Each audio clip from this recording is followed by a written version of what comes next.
Thank you very much, Professor van Tulder, Rob, for those very kind words. I thought actually it would be the other way around when I became a minister, very popular with the NGOs and less so with the business community. Things can go as they go. We'll see how it works out this afternoon. Let me say that it's a great pleasure to be here today and to see so many students and scholars and members of the business communities and others. And I would like to thank you for having the opportunity to talk to you this afternoon. And thank the Erasmus Universiteit, the Max Havelaar Foundation, Triodos Bank and the Export Center for Sustainable Business and Development Cooperation. I have to apologize that I wasn't able to hear some of the presentations. Luc de la Rive Box I see in front. Unfortunately, I missed your presentations from Koert Jansen, Peter Dangremont, Cornelis Lynch. I had the opportunity at least to hear a little bit of the last lecture, but I think it is a crucial topic we're all discussing today. When Rob van Tulder asked me to give you a government perspective on sustainable supply chain management, my first reaction was, though I have to say, but it's a little bit of an anecdote, why me? Has Rob never seen the British comedy series Yes Minister? Because then he would know who you need to talk to get a real government perspective on things. Unfortunately, my highest ranking civil servant, who was first invited last year, has a very busy schedule, and I could not be here today. So you'll have to take and do it with me instead. I apologize. Seriously, I'm very happy to be here. I would also to pay tribute to Rob, not as a mutual admiration society as you do when you went to school together, but I'm extremely honored to be invited by him, by somebody who has shown an enormous scientific professionalism. I've also seen the papers preparing this. He's been advising also my own department on public-private partnerships, being extremely useful. I think the issue that you are discussing today, global value chains, are in fact very close to my heart. I truly believe that they present many opportunities for entrepreneurs in developing countries to become competitive actors in world markets, and that is in a time that competition is extremely harsh. And if local power relationships are seriously taken into account, and I think that is important, as they should be, then value chain development is likely to contribute to reduce poverty. My slogan today, and the slogan on the debates of development cooperation these days, is not trade for aid. It's maybe even more a little bit aid and trade, or even aid for trade. Basically, modern development cooperation relates sustainable growth to jobs as major instruments for development and poverty eradication. And jobs help people help themselves and therefore stimulate growth and equity. So stimulating really inclusive value chains, and that's not necessarily that easy, is a priority of our development cooperation policy. This weekend I returned from a trip to Ethiopia and Egypt, and in both countries I talked with small farmers and the authorities, that was a question before the break, about the important role of value chain development as a catalyst, but also as a mobilizing strategy. Example, the farmer Tariq in El Fayoum, just a little bit south of Cairo, felt that he was, for the first time, that he was being taken seriously in his profession. Aged 35, he is now able to grow sorghum for beer and display his newly acquired professionalism. He feels part of a larger world and can finally care for his family's education. And ultimately, that emancipation of those farmers and the fact that they are related now to, for them, real markets, and the professionalism that goes for it, is enormously important. That is what maybe the chains for change are all about. In Egypt, it just struck me when the question was raised by Mr. van Bochhoven before the break. We had, of course, meetings with the authorities on many issues, on water management, on developing economic policy, human rights, you name it. But one question was on this issue of transparency. We have a Dutch company, I didn't know about that, the Macro, who is a wholesaler. They want to work as a wholesaler specifically in food products in Egypt. And it was very interesting how we could discuss with the authorities the relationship that they have with the government, which is not easy. It's quite a bureaucratic government. Frankly, it's not that easy to do business in Egypt. But also to think through the value chain and the openness and transparency in the value chain, specifically when it relates, for instance, to the middlemen. They play an enormous role, as in many developing countries. And in fact, you cut through the middlemen, so good chain development can cost a lot of labor, but it can also emancipate those who are so far the weakest part of the chain. And that are many of the challenges we will be talking about this afternoon. I will limit myself to 3 questions. One is, what should governments do? That is the question raised to me. I think first they should set a good example. I will say something about that. Second, they should work with other governments to ensure a free and fair trading environment. That is number 2. And third, last but not least, they should encourage the private sector to play its part, and that can be in public-private partnerships. Let me elaborate on these points. First of all, lead by example. Governments, after all, are not only governing bodies, they are also major consumers. In this country alone, government agencies buy over 50 billion euros worth of goods and services every year. Central government is the country's main purchaser of office supplies, road and construction works, means of transport and energy. In 2006, the decision was taken to make government procurement more sustainable. Parliament recently approved criteria to be met by all public tenders worth more than 133,000 euros for 45 product groups ranging from audio-visual equipment to vending machines and workwear. These criteria focus on compliance with international labor and human rights standards in the international supply chain. And specific criteria also have been formulated for specific products.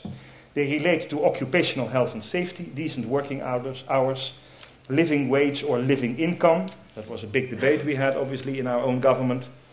And fair trade standards like pre-finance and minimum guaranteed price. And it is this government's stated goal to achieve 100% sustainable procurement by 2010. And if we succeed, we will be the first government in the world to do so, thereby sending an important, I think, signal also to others. The second way governments can stimulate global value chains is by working with other governments to ensure a free and fair trading environment. And I remain a little bit on the macro level. Value chains relate, in fact, to the complex issue of what actually is fair trade. The most logical starting point is the World Trade Organization. As you know, negotiations in the WTO's Doha Development Round have been dragging on for years. That is a real shame, in my opinion, because a successful conclusion of the round would not only curb the increasing protectionism, which is detrimental to many poor nations, but it would also greatly stimulate global value chains. What constitutes a successful outcome is, of course, then the question. As far as the Dutch government is concerned, it is important from the perspective of development that we are focusing on an asymmetrical trading regime that should be guaranteed for poorer nations, to ensure them a level playing field. I think that was also, it's not new, but it has to be stated again and again and again. The policy space for individual developing countries is key to ensure that they can develop their own comparative advantages in a way that stimulates sustainable growth. That's not necessarily easy. It's not necessarily the same as the infant industry argument.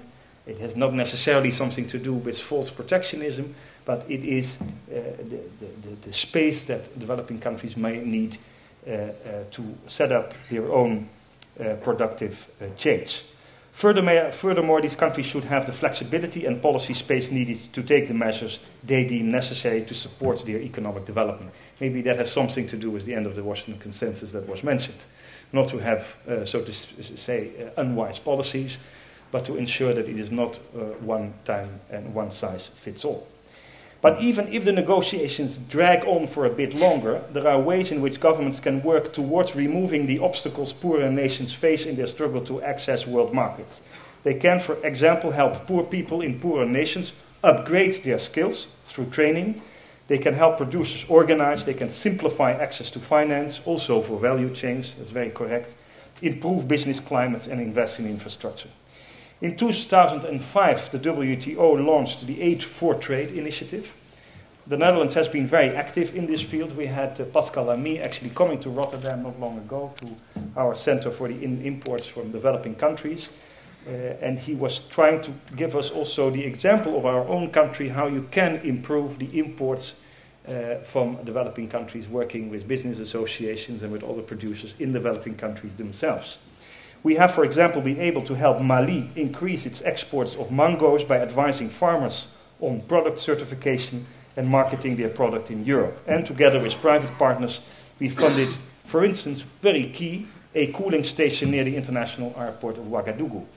This enables farmers to store their perishable products for longer periods, making them more suitable for export. All in all, the export of Malian mangoes has risen by 400% in 3 years. This has not only meant more income for many farmers and their families, but has also benefited the logistics, transport and storage sectors. And as the previous speaker said, quality comes first, and it goes also for logistics, transport and storage sectors. And through increased tax revenues, Malian society as a whole benefits from the economic growth generated by quite a few projects like these. This money obviously funds the construction then of schools, hospitals and other things. The positive effects and implication of projects like the one in Mali are sorely needed. So they have to be scaled up, and in my view, not too fast, not to make mistakes, but faster than we see right now. And especially when we are facing the cumulative impact of the economic, food and climate crises in the world. The economic crisis in particular has underscored the need for a more inclusive growth model. Developing countries had little or no part in causing the crisis, but they are some of the hardest hit, especially fragile states, landlocked resource-poor countries, LDCs with low productivity and a poor business climates, workers who toil away in unhealthy conditions in factories and sweatshops, small farmers that cannot meet strict safety and quality standards. This is where the suffering is most acute. And many people in the Netherlands and abroad are rightly concerned about this. They are also concerned about issues like child labor, deforestation and climate change. And right after taking office, we made sustainable international trade and production one of the central themes of our priority of growth and equity. And I did this in the conviction that we cannot close our eyes to the negative aspects of globalization. And let's make no mistake about it, we still do. We do not see the billion people in developing countries who experience these problems in their daily lives. Which brings me to my third point. Governments should stimulate the private sector in different forms, in different countries, in different sizes, to do its share. Last weekend, reports in the newspapers told us that 70% of the largest Dutch companies are not yet doing enough for sustainability. Transparency and change management are simply not enough. And although information on labor regulation, standards and sustainability is important, implementation, it was just said, that is the key. And there is still a lot to be done. And with this in mind, exactly a year ago, we launched the Sustainable Trade Initiative, the IDH. This initiative unites trade unions, NGOs, the business community and government, drawing on the expertise from multiple parties for the purpose of improving working and environmental conditions in international trade. And I was happy that yesterday we had a large meeting. It's almost 650 people from different NGOs and business community to sustain this model of building value chains. And let me say something about that. Within that initiative, NGOs like Solidaridad, ICO and Oxfam Novib work together with companies like Ahold, Nestlé, Unilever, Mars and Cargill in programs to come up with solutions for problems in the value chain. And listening to Rob's first remark, maybe I have still a reasonable future, because if they work now together, either I'm not popular by any of them, or I'm popular by all of them, we'll see. These programs are aimed at improving value chains, creating synergy and making the value chain more sustainable on both the supply and the demand side. Initially, we chose to launch the IDH in 6 sectors: cacao, tropical timber, tourism, natural stone, soy and tea. Last week, the balance sheet of IDH first year, only 1 year, was released based on the outcome of a quick scan in 3 of these sectors. The results are, in my view, very encouraging. Within 1 year, our efforts in these sectors have led to higher incomes for farmers, a substantial rise in productivity, better prices for products, and greater involvement by the leading players in the world market. Let me take the example of the cacao program. That works with the 3 largest processors and the 2 largest chocolate companies in the world.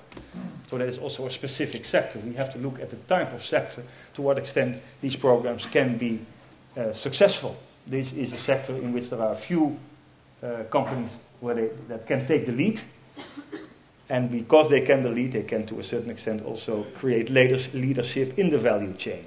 And that reduces, of course, some of the insecurities in that chain, and especially when we talk a little bit later about the weakest part of the chain.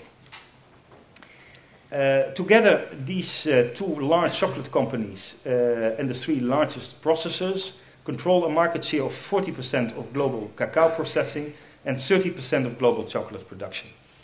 The largest chocolate producer in the world, Mars, has set the ambitious goal of purchasing nothing but fully certified sustainable cacao by 2020. This is the attitude shift, in my view, and the multiplier effect we need and we can build on. This is the path that leads to, and possibly leads to, results that we need. The program has already trained over 2,800 farmers in Côte d'Ivoire and certified 180 of them. This process of fostering sustainable business practices has been given an enormous boost thanks to an integrated value chain approach. The major challenge now is to reach even more local producers. 30,000 farmers in Ghana and Côte d'Ivoire are likely to be certified by 2012. And in the coming period, the program will be expanded to embrace Indonesia as well. This shows that setting our sights high can yield impressive results with high expectations for the future. Expectations, they have to become reality.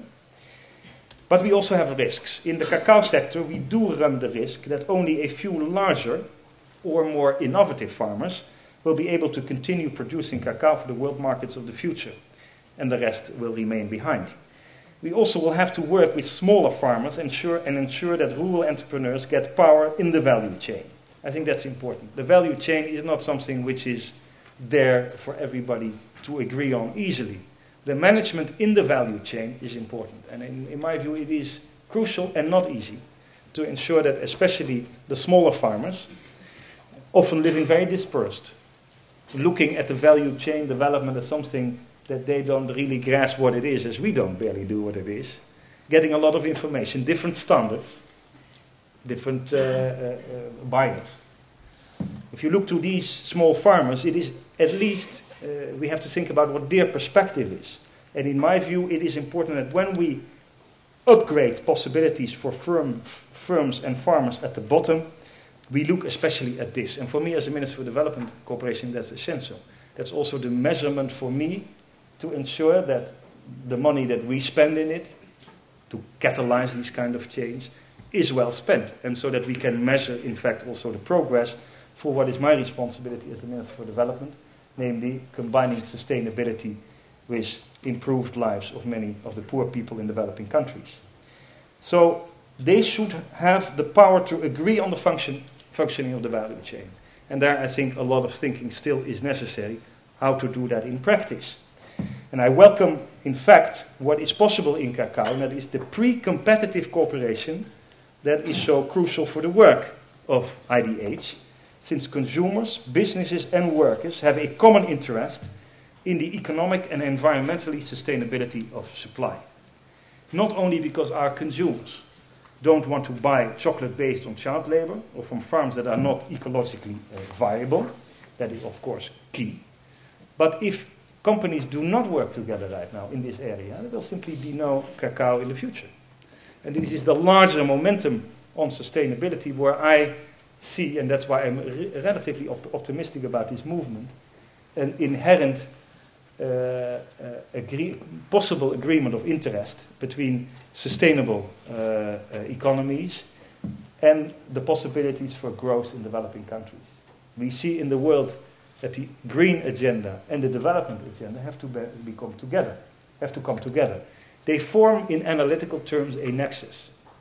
If you are a poor farmer, you cannot survive if you don't do anything about climate change, desertification, water supply, etc. At the same time, everybody knows that when you want to grow, that can also be at the cost of the sustainability of the country you live in. And to ensure that actually these are not competing interests, we can look also at common interests. And they are not always there. It's too easy to talk about common interests all the time. But I think in this value chain development and the interests we have as well as consumers in the West, so to speak, but it should also go for consumers in many other parts of the world, is that in fact sustainability is the future of the possibility to consume. And therefore there is, to a certain extent, within value chain development, an enormous possibility to link sustainability with development. And I think Since that has a large interest in many societies, here is an enormous possibility to do so. And I think the fair trade movement in this country is extremely forceful in this. And I think they have a point, and we should support them. So we see mounting enthusiasm for sustainable practices, and I know there's still a lot of problems about pricing and about too many standards and about chaos and all that kind of stuff that I'm sure all the experts know how to solve, but it is a movement that has to be supported. And when a substantial proportion of market players are willing to make the transition to sustainability, as we now start seeing in the cacao sector, we can transform entire markets. Because in fact, you see that then companies are leapfrogging each other in more sustainability rather than going down in the lowest common denominator. And that's what we need. And that's where we can really make a difference. In this light, as part of my effort to use modern development cooperation as a catalyst for development, we announced again an extension of the IDH program until 2015. There has to be middle range planning, and an additional grant of 20 million in 2011, which is not easy in a time of budget cuts, I'll tell you. And as has been agreed with the IDH partners, we expect this amount at least to be matched by a similar contribution from them, thereby creating the multiplier needed. More value for money for both the private and the public sector. Ladies and gentlemen, I sketched 3 ways in which I believe governments can help build more equitable global value chains. And as you've heard, the Dutch government is actively engaged in all 3 of them. But before I close, I would like to make one more quick point. We should not limit our discussion to entrepreneurs in developing countries that are active in international commodity chains. For in spite of globalization, only a very small percentage, varying between 3 and 10% per country, of entrepreneurs in developing countries fall into this category. The vast majority produce solely for the local market. Of these, 80% are farmers. And if we are to combat worldwide poverty effectively, we will need a way to reach these people as well. And that is why, together with Agricultural Minister Gerda Verburg, I have expanded our program in strengthening developing countries' agricultural sector. This money, we hope, will promote economic growth, improve the productivity and sustainability of the agricultural sector, reduce rural poverty and increase food security. Projects we are supporting are closely related to value chains. Maybe it can help also to create the implication that a higher percentage of the farmers I just mentioned are going to be part not only of local, regional, but also of international markets. But again, we have to look also at their local setting. And the projects we are supporting include strengthening international research in the light of climate change and globalization. When you talk about international research, it doesn't mean that we do it somewhere in capitals and then it drips down. It is, of course, very targeted research in specific countries because of the changes in climate, because of the local situation. I have been very shocked by the fact that when I became a development minister, that both developing countries and international donors had almost completely forgotten about agriculture, which is absolutely ridiculous. I mean, you cannot imagine that where 70% of the poor in Africa and Southern Asia live still in the countryside, although there is an enormous movement towards urbanization. Governments, in fact, do not invest in agriculture, and we know from many of the economic revolutions for development in many parts of the world, if you were in favor or not of the Green Revolution, it is clear that land reform and the whole issue towards higher productivity of the agricultural sector also strengthened the possibility for overall economic growth. And what do we find? A donor community that had underinvested in agriculture and agricultural development and productivity, and governments in Africa that liked maybe more the few elites in the cities and wanted to ensure that there come cheap foodstuffs out of the rest of the world, maybe subsidized by the European taxpayer, undercutting the local market. So, except for international research, we have to develop agriculture in fragile states like Afghanistan, creating public-private partnerships for market access. And we also development of financial services is here key. And I think there's an enormous possibility there. One of the few banks in this country that was not part of the casino capitalistic way of dealing with banks, and nothing to do with banking, as you know, more with, with betting. And I want to give you another shocking figure. It had nothing to do with, by the way, with this whole lecture. You know that even, it's just shocking for a Minister for Development Cooperation. Maybe I'm a bit old-fashioned in that. The total amount of bonuses that were given out after the financial crisis, I'm not talking about 2007, after all the stuff we've seen in Wall Street and here in the Netherlands and elsewhere, is still larger than the total development cooperation in the world. So only the bonuses. That's the amount of money we're talking about. Anyway, it has nothing to do with the... it's more a domestic debate, I guess. But working on agriculture means investing in the research, in the productivity of farmers, and in banking. But then in good banking. And what is good banking? That is the old cooperative banking we had in this country, the Rabobank.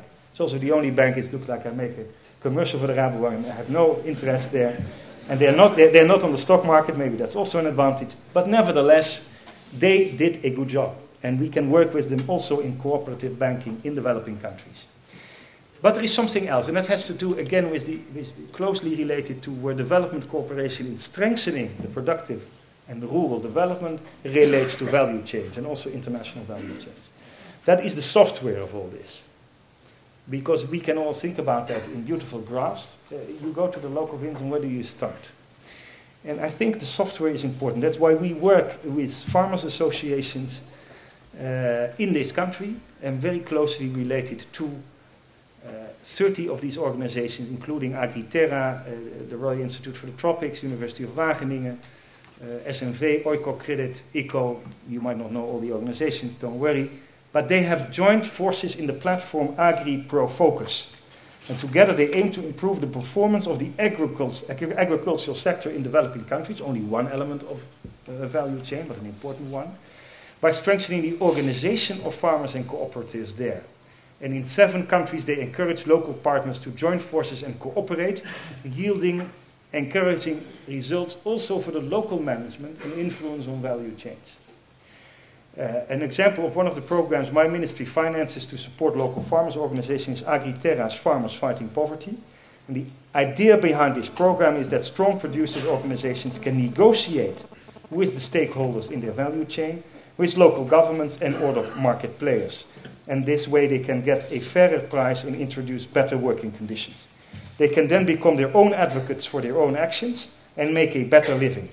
And I'm actually quite enthusiastic about the program. In northern Uganda, for example, it supports the Uganda Oilseed Producers and Processors Association. The association has some 18,000 members, half of which are women.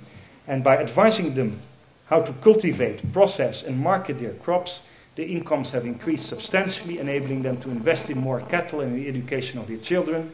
There are crucial results also in the preparation and the cooperation within value chains. Ladies and gentlemen, let me conclude by saying that there is no doubt in my mind that it is imperative to make the international chains of trade and production more sustainable. And that is also important for many reasons that I'm sure were discussed before the break, about how you finance the change, how you ensure that there is not speculation that doesn't help necessarily agricultural development. It can, but in most cases it doesn't. And I think this way of working through the value chains, not only in agriculture, but in many other areas that I mentioned, you see enormous willingness on the side of developing countries to see that as a priority. I just, as I said, went to Ethiopia. Last year we spoke to Prime Minister Meles, and the only thing he mentioned was value chains, nothing else. That was the thing where he saw progress to be made, however difficult it may be. Making the transition to an economy of sustainability is one of the major challenges, I think, of our century. At a time of global economic crisis, we should ensure that we do not return to business as usual, but make the link between the food, climate, and financial crises. That's particularly important at a time when many countries in Asia, Africa, and Latin America want to keep growing in order to lift their peoples out of poverty. Meeting all these needs demands political vision and leadership. More and more people are aware of this. That's a positive sign. And 1 month before the start of the negotiations on a new climate agreement in Copenhagen, we need to seize the momentum and ramp it up. And we are willing from our humble side and our mother side in development to do whatever we can to help catalyze this movement. We need companies, we need consumers, we need academics, and we need students to make it happen. And therefore I appreciate the opportunity to discuss this complicated issue with you this afternoon. Thank you very much. Thank you.